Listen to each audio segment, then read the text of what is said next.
तो मशहूर अशोक के सिंह जो जनहित के मुद्दे काफी उठाते हैं और कई बार जनहित के जो याचिका बेहतर आज अजय से हम मिल रहे हैं। 272 लाख से नेता उधर बहुत थॉट चल रहा है अभी, जिसको लेकर पिछले 8-9 साल से अजय जी तो काफी कुछ उन्होंने रिसर्च की।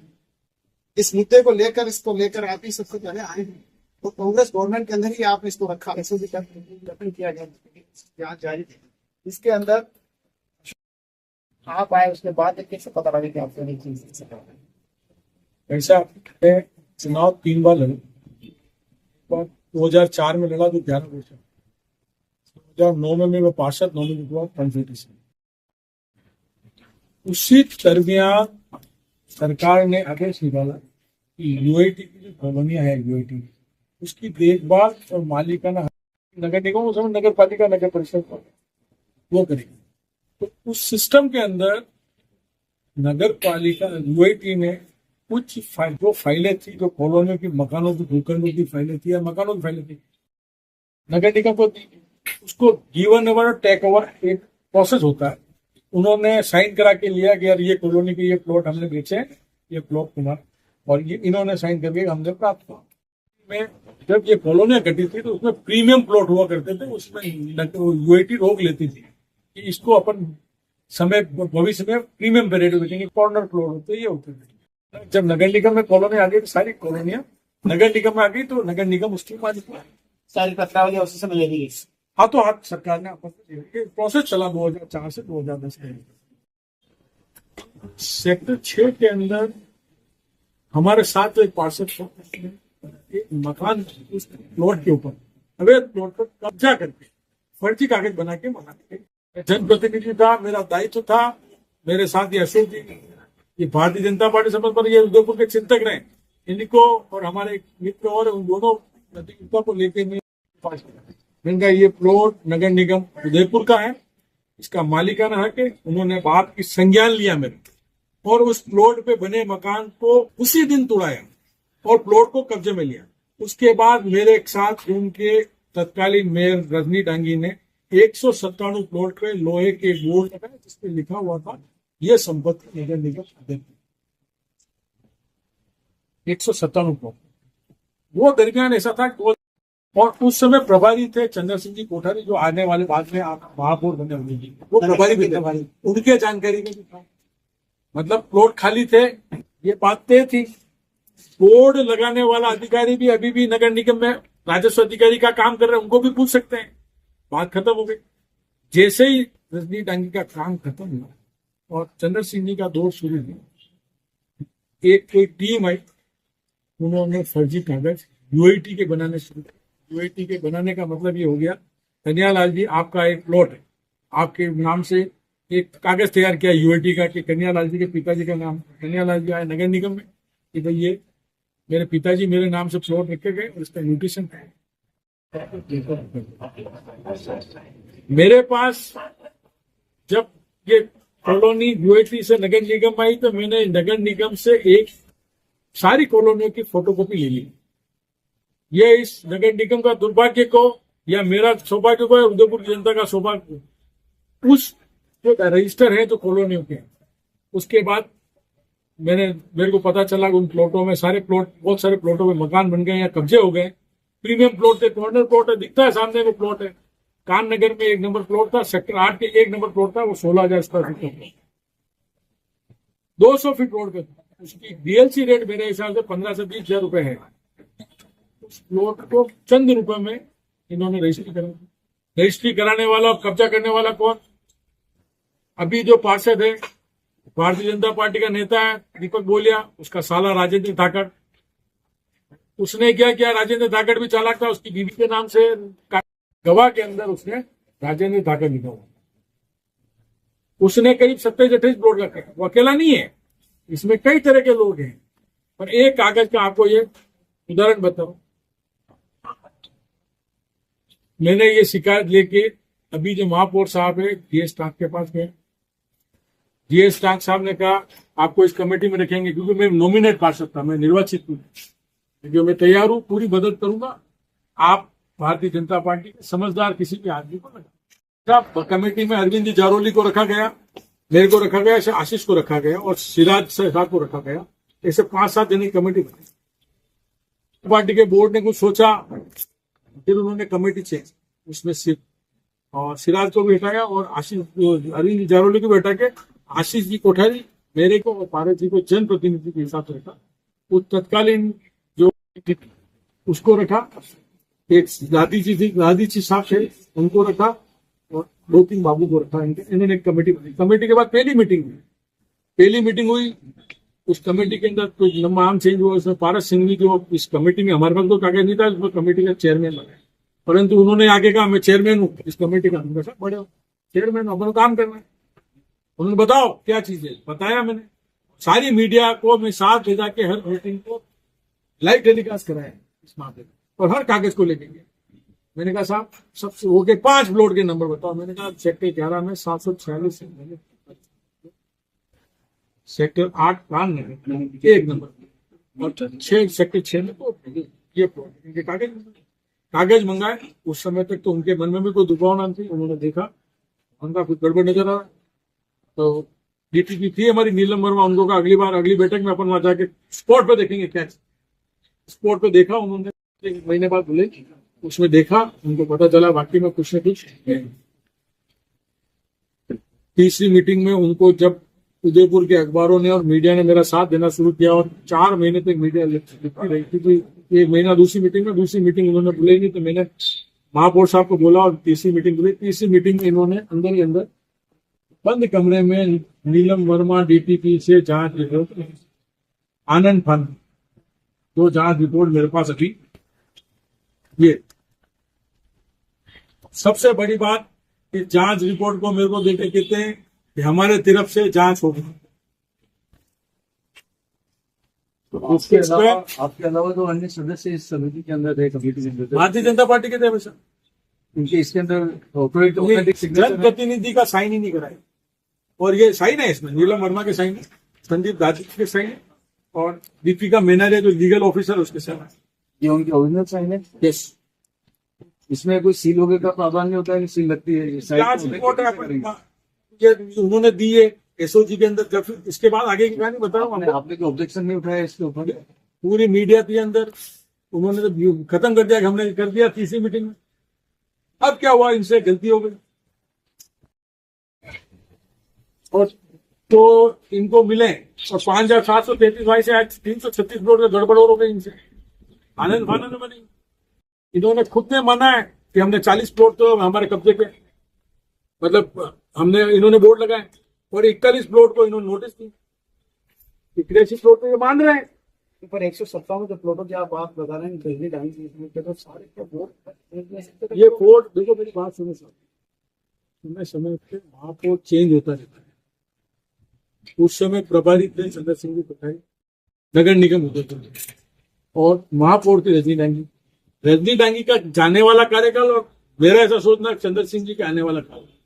ये सारे प्लॉट का लफड़ा हुआ है वो सिर्फ 2015 से 16 के बीच में हुआ, जब आयुक्त उदयपुर हिम्मत सिंह भारत, आयुक्त को ये मालूम था क्योंकि वो कब्जा हटाया था हमने, आयुक्त को मालूम था ये माल पड़ा। अच्छा, अकेला आयुक्त नहीं है इसके अंदर नगर निगम के बहुत सारे कर्मचारी भी। हमारी बात चलती रही, हम उदयपुर के कई जनप्रतिनिधियों से भी मिला, उन्होंने कहा यार आप कोई कहता है एसीबी में करा, फिर हमने ये तय किया, हमारी जो कोर कमेटी मैंने बना रखी थी उसमें ये सब जनों ने तय किया कि हम एसओजी में मुकदमा करते हैं। मेरे साथी के बेटे के साथ इन्होंने मेरी बहुत जबरदस्त मेहनत की, और इन्होंने सारे कागज बनवाए। लीगल, ये जनप्रतिनिधि राजनीतिक आदमी है, लीगल कागज तैयार किए, हम एसओजी में जाकर एसओजी मुकदमा दर्ज कराया। और सेकेंड डे यहाँ पे अशोक चौहान जो तत्कालीन मुख्यमंत्री थे वो है, तो कांग्रेस को ले जाकर सर्किट हाउस में कागज दिए के साथ इस तरह का उद्योग मामला हुआ। कई मीडिया वाले के साथ थे, उनके कहने से अशोक गहलोत दूसरे एसओजी की टीम में राजेश मेश्राम साहब थे एडिशनल एसपी तत्कालीन, वो यहाँ है। 15 दिन रुके, उन्होंने कुछ कागज मांगे और फिर वो 1 साल तक मैं पूरा बीमार था। और उसके बाद विधानसभा चुनाव आ गए। विधानसभा चुनाव में जब मैंने ये फतेह सागर पे ये मामला वापस गर्म किया थोड़ा सा, तो मेरे को कुछ मेरे साथियों ने, मेरे बड़े भाइयों ने मेरे को नीच नीच करके भी शब्दों का उपयोग, ये तो नीच है, मेरे हमारे को डुबो रहा है। फिर ये मामला चुनाव हो गए, फिर ये मामला हमारी कांग्रेस की सरकार चली गई, पर अभी जो विधायक आए 2-3 बार जाके मैं पहले मिला, फिर इनको लेके गया, मैंने कहा भाई साहब उठाओ, मुझे 400 करोड़ 500 करोड़ लगा। उन्होंने मेरा मामला सुना, विधानसभा में होता, और अभी ये विधानसभा में उठने के बाद ऐसा लग रहा है, मेरे को प्रतीत हो रहा है कि वो इसमें कोई ना कोई जांच में अपन कुछ करते हैं संबंधित मंत्री, उन्होंने बताया 100 करोड़ का ही मामला है, 1200 करोड़। मंत्री साहब सीकर के रहने वाले, मंत्री साहब ने उदयपुर की परिप्रेक्षा की समझी है। मैं आपको बता दूं, एक प्लॉट 16,000 स्क्वायर फीट का 200 फीट रोड पे डीएलसी 60 करोड़ 60-70 करोड़ रुपए की आती है। इस तरह से जो आप ले 200 तो बोल रहा हूँ, प्लॉट की तो मैंने लिस्ट दी है, और हो सकता है इसमें गलत हूँ मैं 100 प्लॉट मेरे गलत होंगे, लेकिन आपने नोट किया कभी तो, पर 200 बहुत सबसे ज्यादा ही है। कहाँ है जिसके अंदर ये सब चीजें आई है, इसी में अनबिगिता से कुछ किया हो तो बात अलग है। एक्चुअली यूआईटी में जब ये जब सब प्लॉट सेक्टर 3, 4, 5, 6 और जो योजनाएं बनाई है यूआईटी और प्रताप नगर वगैरह, जो सेक्टर 11 और जो योजना बनी, उस वक्त जब अपन प्लॉट लेते थे तब रामलाल के नाम से कोई प्लॉट अपन ने लिया है तो उसमें क्या रसीद कटती है, एक रसीद कटती है, मतलब वो चाहे 2000 या 1500 या 2000 रुपए की एक रसीद होती है कि प्लॉट के मालिक आपको इसकी रसीद आपको करनी, उस रसीद का हवाला उसके उनके बेटी के रजिस्टर में होता है भाई, ये रजिस्टर। अच्छा, फिर वो जो फाइल पत्रावली तैयार होती है, पत्रावली के अंदर अपने उसके अंदर उसका मेंशन होता है कि ये पत्रावली के अंदर कि ये जो है ये रसीद नंबर से ये प्लॉट अलॉट हुआ है इनको, और ये इतने पैसे इन्होंने जमा करे, उसके मालिकों को। सेक्टर 3, 4, 5 जब डेवलप हुए तब 72 में यहाँ बिल्कुल कोई स्थिति नहीं थी कि इस प्लॉटों को, तो कई लोग ले तो दिए प्लॉट, पर उन्होंने तो राशि जमा नहीं करी, तो 7 डेज में वो फॉर्मूला था कि 7 डेज में जो राशि जमा नहीं कराएंगे तो ये प्लॉट निरस्त समझ जाएंगे, स्वतः निरस्त हो गए। देन आफ्टर ये प्रोसेस चलता रहा 72 से 2004 तक सब यूआईटी के पास ही थे। 2004 ने वो स्कीम जब ट्रांसफर की, सभी स्कीम पूरी लगभग 30 स्कीम पूरी जो ट्रांसफर की, ट्रांसफर करने के बाद क्या हर पत्रावली के अंदर लिखा जाता है कि भाई ये फला रसीद नंबर है, फला ये से ये प्लॉट इनको अलॉट हुआ। देन आपने क्या, कई लोगों ने पैसे जमा नहीं कराया तो वो प्लॉट ऐसे ही रह गया। तो इस तरह से निकलते निकलते वो क्या हो गए। अब क्या है कि कुछ एक कोकस यहाँ आता है और अधिकारियों से मिलता है, और अधिकारी और दोनों जो भू माफिया है वो सब मिलकर उन्होंने देखा कि यार ये अभी कुछ प्लॉट्स हैं इस तरह के, तो उन लोगों ने देखा कि यार अब इसके क्या करें। तो वो लोग रामलाल, श्यामलाल और जो जिन के नाम पे उनके बच्चों को लेके आए या उनके पोते को लेके आए कि साहब हमारे पिताजी का प्लॉट है, हमारे दादाजी का प्लॉट है, पर वो अलॉट नहीं हुए। कई प्लॉट ऐसे भी हैं जो इन्होंने खुद ने स्वतः कागज बना के बेचे हैं, जैसे भी जो अजय जी कह रहे हैं वो सही बात है। ऐसे कई प्लॉट भी हैं जो कागज बना के, तो कुछ प्लॉट ऐसे थे कि जिनके अंदर ये था कि यार रामलाल और श्यामलाल के नाम पे थे, दादाजी के नाम पे था, कागज अलॉटमेंट हुआ, ठीक भाई यार ये प्लॉट है और इस तरह खाली पड़े और ये अलॉटमेंट नहीं हुआ इनको, और इनका ना तो कोई मालिक है और मालिक है नगर निगम और यूआईटी से। हम लोगों का ये था यूआईटी और मालिक है तो नगर निगम मालिक है, तो इस प्लॉटों को यूआईटी और नगर निगम के पास ही रहने चाहिए। लेकिन कतिपय अधिकारी और कतिपय भूमि दलाल मिलकर इन प्लॉटों को क्या करते हैं, एक्चुअली एक कागज बनाते हैं, कोकस को कागज बनाते हैं, और कागज बना के उसको के अंदर एक पत्रावली यूआईटी के कुछ अधिकारी मिलकर एक परफॉर्मा होता है, उस परफॉर्मा के अंदर नाम लिखकर उसको कागज को उसके अंदर जमा करते हैं नगर निगम की पत्रावली के अंदर। नगर निगम की पत्रावली के अंदर जमा हो गए तो फिर एक आदमी आता है, रामलाल का पोता आया, रामलाल का बच्चा आया, तो कहे साहब मेरे पापा का नाम पे प्लॉट है, मेरे दादाजी के नाम पे प्लॉट है, और ये इसका नामांतरण मेरे नाम पे किया जाए, इसकी लीज डीड मेरे जाए। 72 में कोई प्लॉट अलॉट हुआ, और 2004 या 20, 22, 21 या 15 में कोई आदमी आ रहा है कि साहब मेरे दादाजी का प्लॉट है, उसको सब म्यूटेशन किया जाए, इसकी लीज डीड जारी की जाए। बस साहब ये म्यूटेशन और ये लीड डीड एकदम अभी इसी दरमियान 2014 से लगाकर 2021-22 तक रेगुलर जारी हुई। तो म्यूटेशन और लीड डीड जारी हो गई साहब। म्यूटेशन लीड डीड जारी होने के बाद फिर क्या है, अब कोकस को प्लॉट भी बेचने हैं, तो प्लॉट बेचने के लिए उन्होंने क्या किया, दलाल को मदद से किया। तो अब अगर मैं एक ऑनेस्ट आदमी हूँ, मेरे को कोई प्लॉट लेना है, तो मेरे पास देखो इतना राशि होता नहीं है, तो मैं बैंक से लोन भी लेता हूँ और स्वाभाविक तौर से, तो मैं गया साहब, तो इन्होंने मैंने भूमि दलाल से पूछा है, किसी पूछा कि साहब ये प्लॉट, तो साहब ये प्लॉट आप यूआईटी में नगर निगम में चेक कर लो, नगर निगम के पास इसके कागज हैं। मैं नगर निगम के पास कागज गया, नगर निगम ने कहा नहीं साहब ये प्लॉट वैलिड है, मैंने ये प्लॉट खरीदा। तो दोष किसका है? भाई आपने नामांतरण किस आधार पे किया? लीड डीड किस आधार पे की? नामांतरण और लीड डीड करने से पहले आपको रसीद, जब आप कह रहे हो कि आज इनकी रसीद नहीं है, इसके आधार पर इनको स्वतः निवेश किया जाता है, तो रसीद नहीं है तो उस वक्त भी देख लेते ना आप कि जब आपके पास ये नामांतरण के लिए आया, क्योंकि आपके मन में करप्शन था, आपके मन में कुछ न कुछ था जिसके कारण आप चाहते थे कि प्लॉट का पैसा हमारे पास आवे, तो उन्होंने कुछ भ्रष्टाचार करके ये पैसा तो ले लिया और लेकर अपने जेब में भर लिया और वो प्लॉटों को बिका दिया। पर उस पैसे का क्या हुआ है, इसका क्या क्या अधिकारी के इसके अंदर ये क्या बंदरबांट है? मैं आपको जवाब देता हूँ। आपने भी अखबारों में एक किस्सा सुन रहे होंगे कि यूआईटी ने केस कर रखा फर्जी पट्टों का, और अम्मा माता के थाना एसएसपी साहब उसका इंटरोगेट कर रहे हैं। बंद आदमी आज भी उस आदमी को इंटरोगेट कर लो ना, ये उसी सिस्टम आदमी को कहाँ चूक हो रही है? मैं बता दूं सिस्टम में कहाँ चूक हो रही है आपको। इसका किस्सा 5 तरह की गैंग काम करती है। एक गैंग काम करती है भूमाफिया की गैंग, गैंग इसलिए कह रहा हूँ घर अपराधी। एक तो नगर निगम से कागज बनाने की प्रक्रिया में क्या होता है, सबसे पहले बड़े अधिकारी से सौदा कर लेते हैं। आप जो कह रहे हो पैसे की बात, बिना अधिकारी के से तो काम होगा ही नहीं। अधिकारी कहता है सब सबसे पहले आएंगे लोअर स्टेज पे।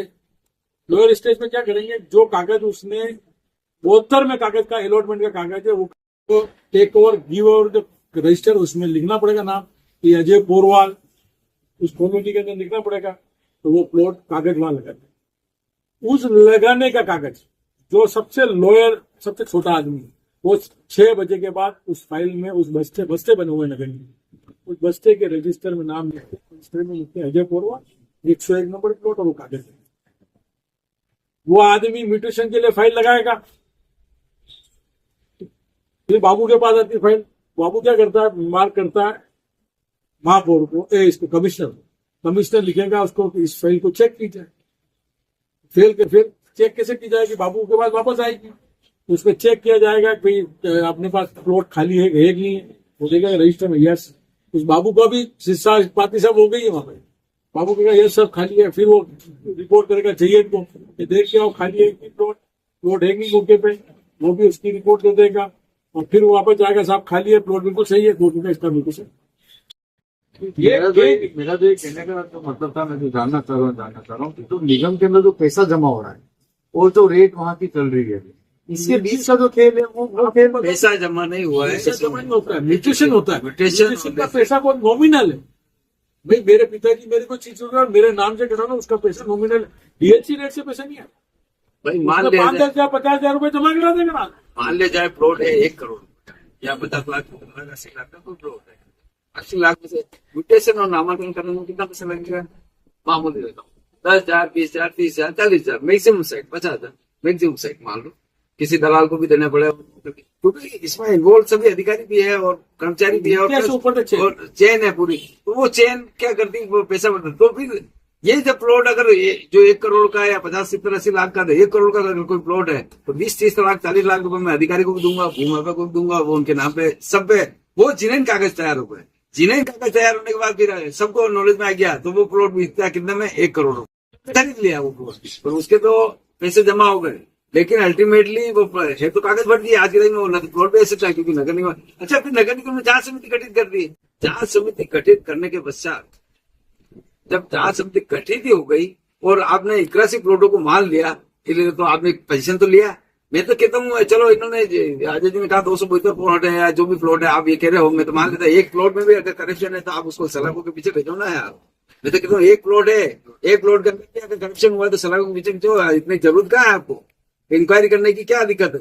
जब आपको पता है कि ये सब फर्जी है और सब तो पट्टों के नाम फर्जी है, पट्टों के अंदर फर्जी है, पोजीशन आपने लिया है प्लॉटों का, फिर आप कह रहे हो भाई हमारा कोई व्यक्तिगत कोई इसमें ये थोड़ी है क्या। हम चाहते हैं कि प्रशासन के जो दायित्व की कमी है ना लोगों के अंदर, वो दायित्व पूरा होना चाहिए। भाई यार कि इस तरह से करप्शन कर रहा है आदमी और आराम से फ्री होकर घूम रहा है, ये कैसे हो सकता है? भारत साहब जब थे बताने भारत सिद्धार्थ सिन्हा उसको अधिक आए थे, उनके समय में भी ये ऐसा देखो मैं आपको बोलता हूँ मेजर काम हुआ भारत से, किसी अधिकारी ने 5-10 प्लॉट इस तरह से कर सकते। पर मेरा ये मानना है कि वो इनोसेंट है, कि उनको जानकारी नहीं, क्योंकि जो अधीनस्थ जो कर्मचारी होता है वो तो बताता, वो अधिकारी मान लेता है, कोई पहले भी करके गए हैं तो कर लिया। उसमें हो सकता है एक आध प्लॉट 12 साल से भी हुआ, एक दो कीर्ति राठौर इनोसेंट है वो, उनका इनोसेंट है, उनका ऐसा मानता नहीं, हूं। उसका इंटेंशन जो है, आरोप है कि साहब इंटेंशन जो है वो बिल्कुल व्यक्तिगत साहब, है। इसकी बात सही है, वो कहते हैं आर्थिक हित बंधा हुआ है, वाजिब बात है इसकी। अगर 10 साल से मैं इस चीज को लड़ रहा हूँ, तो हो सकता है, मैंने अभी आपको एक इशारा किया कि जो गैंग यूएटी में पकड़े उसको इंक्लूडेड करो, मैं पहला आपको बता रहा हूँ। पर इस बात पे मैं आपको, इस शहर के विधायक में कांग्रेसी पार्षद होते हुए, इस शहर के कांग्रेस अभी जो विधायक है भारतीय जनता पार्टी के तारा चंद, उनको धन्यवाद है। उन्होंने बात बहुत शांति से सुनी, समझी, और उन्होंने जिस ढंग से उस प्रेजेंटेशन किया, वो 200 करोड़ के या 300 करोड़ के, मेरे 100 करोड़ के माल है, उदयपुर की जनता का माल है। उदयपुर में मैं एक बात बताता हूँ आपके माध्यम से, चैनल के माध्यम से, ड्यूटी टैक्स माफ कर दो, का पैसा है। आप मीडिया वाले सब जने, मैं आज एक नई कहानी आपके सामने खोल रहा हूँ। मेनारिया गेस्ट हाउस के सामने एक प्लॉट खाली था, राम निवास जी ने खुलवाया था, और नगर निगम का प्लॉट, यूआईटी का प्लॉट था, पर नगर निगम का क्षेत्र, सबको ध्यान है, सबने खोला। आज वो प्लॉट बाजार में बिकने लगे, उसका पट्टा बन गया है। आज इस 272 के अलग बता रहा हूँ, 10,000 स्क्वायर फीट का प्लॉट है। मेरे हिसाब से आज की तारीख में 26,000 रुपए, 25,000 रुपए रेट होता है। तो अपन ये माने कि 5 साल तक घूमा है, निगम उसके बाद भी भू माफिया मतलब सुधर नहीं रहे हैं। बिल्कुल सर, अब आज भी नहीं सुधर रहे हैं, आज भी वही काम चल रहा है, पर अब उनका तरीका यूआईटी में हो गया है, यूआईटी के माध्यम से वो ले रहे हैं।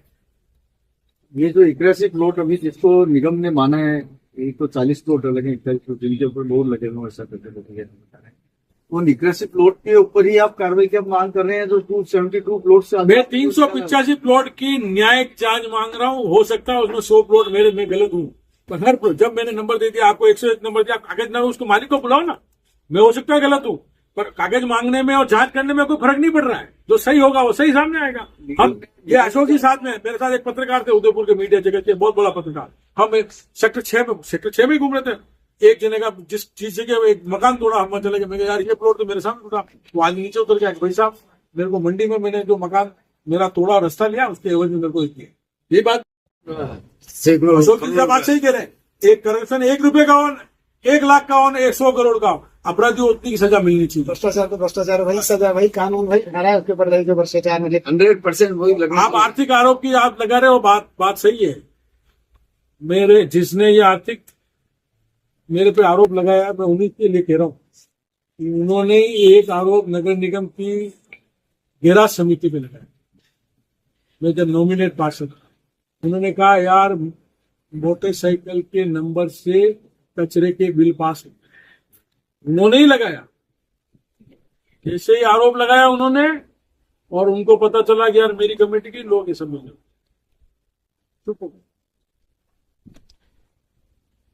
चुप हो गए। फिर गैराज समिति के अध्यक्ष ने एसीपी में मुकदमा दर्ज कराया।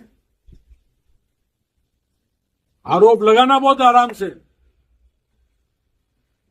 सामने सत्य तो बोलो। आपको कमेटी बनाई, चेयरमैन बनाए, आप सच बोलते हैं ना। आपने जांच रिपोर्ट बताई तो कमेटी के मेंबर को बताना चाहिए था, जनप्रतिनिधि को, कमेटी में हम रिपोर्ट बना रहे। बंद कमरे, उसने एसओजी में बयान दिया है नीलम वर्मा जी कि मेरे को बंद कमरे के अंदर जांच रिपोर्ट बनाने के लिए कहा। सिर्फ एक लेडी दीपिका मेनारिया ने मना कर दिया है, और संदीप दादी ने मना कर दिया कि हमको जांच रिपोर्ट बनाई, हमारी कोई भूमिका। आप इसके अंदर, जैसा भी आप बता रहे हैं कि आपकी इतनी मेहनत, इतने सालों से आप लगे हुए हैं, आप लोग ने एक कमेटी बना के उसको पकड़ा, उसके बावजूद भी ये भ्रष्टाचार लूट ले रहा है और ये निरंतर चलता जा रहा है।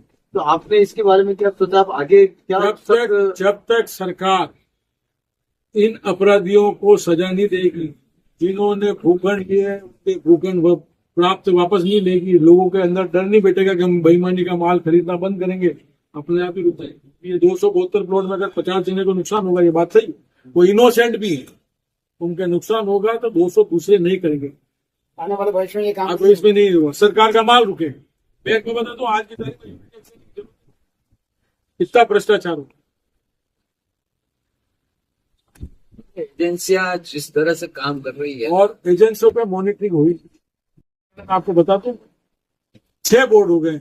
जनता एक ही पार्टी को कर रही है। अगर एक पार्टी बदलती रहती है, मैं ये नहीं कह रहा हूँ कि एक पार्टी आवे, एक पार्टी एक बार आवे, एक पार्टी आवे, तो दोनों के काम पे मॉनिटरिंग होगी। जैसे राजस्थान में सरकार राजस्थान सरकार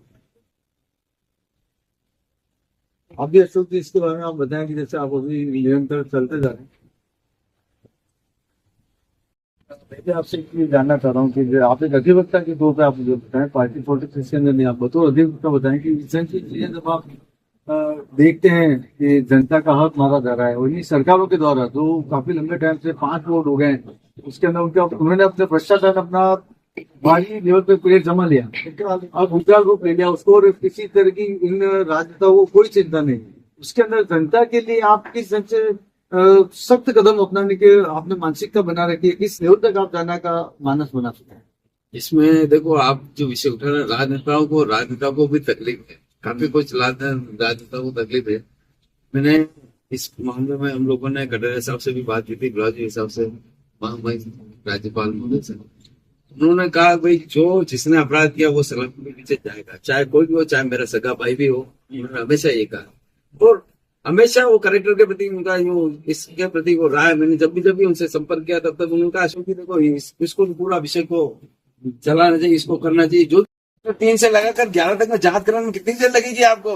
एक घर में जाके जांच करा लो, कागज पेपर सामने आ जाएंगे आपके, ये गारंटी है। तो आप जांच करवा के देख लो, पर जांच आप क्यों नहीं कराना चाहते हो? आपको पता है आपके मन में खोट है, मन में चोर है, तो कहेंगे कोई गड़बड़ हो सकती है। और वैसे आज की तारीख में भारतीय जनता पार्टी का जो बोर्ड है, भारतीय जनता पार्टी बोर्ड इसके पक्ष में है, तो इंक्वायरी खुले, इंक्वायरी हो और चोर सलाखों के पीछे जाए। अब भारतीय जनता पार्टी इसके पक्ष में कतई नहीं है कि चोर को बचाने के पक्ष में कोई किसी प्रकार का कोई अधिकारी, क्योंकि इसमें केवल मात्र प्रतिनिधि के, जनप्रतिनिधि के कोई हस्ताक्षर नहीं होते हैं। हस्ताक्षर जो होते हैं वो होते हैं अधिकारियों के, और अधिकारियों के मिलीभगत से ही काम हो सकता है। जनप्रतिनिधियों के, अगर जनप्रतिनिधि कोई प्रेशर भी करता है मान लो, तो अधिकारी मना करते तो कोई होता है क्या? कोई प्रेशर हो सकता है क्या? नहीं हो सकता किसी हालत में, क्योंकि साइन अधिकारी के होते हैं, पट्टे पे साइन अधिकारी होते हैं, नाम पे अधिकारी के होते हैं, 3 डीड पे साइन अधिकारी के होते हैं, तो साइन तो उनके होते हैं। कई अधिकारी हैं इस नगर निगम में भी जो मना कर देते हैं किसी बार मैं नहीं करूंगा हस्ताक्षर इस पत्रावली में। इसीलिए क्या है कि हम लोग इसके पक्ष में करते हैं, जो भी है सलाखों के पीछे जाए। और हमारा एक निवेदन है तो कुल मिला के प्रशासनिक कमी की गलती नहीं हो, लाइबिलिटी तय हो, हर आयुक्त की एक लाइबिलिटी तय हो गई। यार इस तरह से भ्रष्टाचार कर रहे हैं और कोई लाइबिलिटी तय नहीं है अपनी, ये तो कैसे चलेगा? करोड़ों रुपए घोटाले आज भी हो रहे हैं। यूआईटी अपने प्लॉट क्यों नहीं देख रही? देवस्थान अपने प्लॉट क्यों नहीं देख रहा? नगर निगम अपने प्लॉट क्यों नहीं देख रहा? भाई अपने प्लॉट लेके वैसे लो ना यार। भाई किसी अजय जी का लेना देना क्या? अजय जी लड़ेंगे क्या उसके लिए? या 101 कोई और लड़ाई लड़ेगा क्या? भाई उसके लिए लड़ाई लड़ेगा सामने वाले से, वो लड़ाई लड़ेंगे यूं? भाई आपके प्लॉट है, आप जब करोड़ों अरबों रुपए के प्लॉट पड़े हुए हैं तो उनके लेकर पैसे, लेकिन आप वो कार्रवाई करो, तो उसके लिए लड़ाई लड़नी पड़ेगी क्या किसी व्यक्ति को? तो गलत है। इसीलिए आप नगर निगम, यूआईटी और एक एजेंसियां है, ये स्वयं लड़ाई लड़े और हमारा सहयोग करे साथ में। जैसा आप ये गलत हुआ है तो हम आपके साथ हैं और इंक्वायरी करा के सब प्लॉटों को व्यवस्थित करें। मैं आपके चैनल के माध्यम से एक बात और करना चाहता हूँ। यूआईटी को, यूआईटी में प्लॉटों की हेराफेरी, प्लान किस तरह से पास होता है और पट्टे किस तरह से दिए जाते हैं, उनको चेता रहा हूँ कि किसी दिन हमारे जैसा जनप्रतिनिधि तो पैदा हो जाएगा तो जो अधिकारी उन पट्टों पे साइन कर रहा है उसको जेल कर। ऐसे कई प्रूफ है मेरे पास। इसमें प्लान 17,000 स्क्वायर फीट का पास हुआ, पट्टा उनको 30,000 स्क्वायर फीट का। तो मेरा आपके चैनल के माध्यम से कह रहा हूँ, नगर निगम को तो हमने उदयपुर की जनता को बता दिया। जिस दिन यूआईटी में चले गए, यूआईटी के अधिकारियों की नींद उड़ गई। इसलिए आपके चैनल के माध्यम से कहता हूँ, थोड़ा ईमानदारी से काम करो, उदयपुर शहर के लिए काम करो। और उदयपुर शहर बहुत खूबसूरत है, इसके विकास में और इसको मेंटेन करने के लिए काम करो। आपके चैनल से मैं सीख के अंदर एक रिपोर्ट डाली थी जिसके अंदर सारे चीजें से बैठेंगे। उस मामले को कि आपने उदयपुर के अंदर सबसे पहले आपने उठाया तो उस चीज को दिखाया। ऐसे अधिवक्ता हमारे साथ तो उदयपुर की जनहित याचिका को कोई भी जाता है उसकी बहुत कॉपरेट है। और आज अजय जी हैं, कई वर्षों से हम जानते हैं, अजय जी हमारे पुराने मित्र हैं। इस चीज को लेकर उदयपुर की जनता के हित को लेकर, उदयपुर की जो डेमोग्राफी चेंज हुई है इसको लेकर आपने जो बताया, जिस तरह आपने आंदोलन किया, हर आदमी के चेहरे पे, हर आदमी के मुंह पे 272 272 आज जनप्रतिनिधि कहीं जाएगा, अगर वोटिंग अभी आने वाला निगम में चुनाव, उसमें जाकर हर आदमी इस सवाल बेचो बहुत क्या उस समय राजनीतिक व्यक्ति क्या जवाब। ये भविष्य के गर्त में है। आज की इस चर्चा के लिए हमारे मेहमान को बहुत बहुत स्वागत जो है पधारे तक समय दिए हैं। मेरे कैमरामैन उमेश जी, भट्टाचार्य साहब, सतीश जी, इन सबका भी बहुत ही धन्यवाद। हिमांशु जी हमारे यहाँ, माफिर साहब, ये सभी ने इसको किया है। तो मेरे एक ही छोटे से फोन पे एकदम आके अगले में तैयार है। सोम जी से आज अचानक बाद में प्रोग्राम कर रहे हैं, आना है, आपने भी हाँ किया और आप आया, भैया निकल भैया वही हम आगे और कई मुद्दे से उठा देंगे। आपको बहुत बहुत धन्यवाद। धन्यवाद जी, आपका भी धन्यवाद उमेश जी, और आपसे लोगों का भी बहुत